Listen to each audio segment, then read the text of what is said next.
Hello, welcome to my Paris vlog. So as you see, it's a backpack trip. Travel day അന്ന് കുറച്ച് ടയർഡാവും. പാരീസിൻ്റെ എവിടെ നിന്ന് നോക്കിയാലും Eiffel tower കാണാൻ പറ്റും.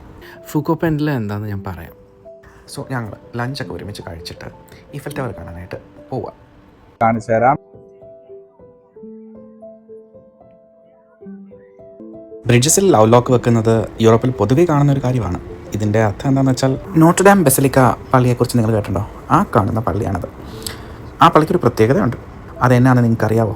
അവിടെ നിന്നാണ് ഈഫൽ ടവറിൻ്റെ ബെസ്റ്റ് വ്യൂസ് നിങ്ങൾക്ക് കിട്ടുന്നത്. ഫ്രഞ്ച് റെവല്യൂഷൻ്റെ സമയത്ത് it was made public and made S A museum. ഇതെൻ്റെ ആദ്യത്തെ വ്ലോഗാണേ. അത് കാരണം എന്തെങ്കിലും തെറ്റ് കുറ്റങ്ങളൊക്കെ ഉണ്ടെങ്കിൽ ഒന്ന് ക്ഷമിച്ചേക്കണേ. നമ്മുടെ ഈഫൽ ടവർ ലൈറ്റപ്പ് ചെയ്യുന്ന സമയത്ത് ഈ ബലൂൺ കുറച്ച് ഉയരത്തേക്ക് പൊങ്ങി വരും. എന്തായാലും ഈ ഒരു ഏരിയ നിങ്ങൾ വിസിറ്റ് ചെയ്യാതെ പോകരുത്.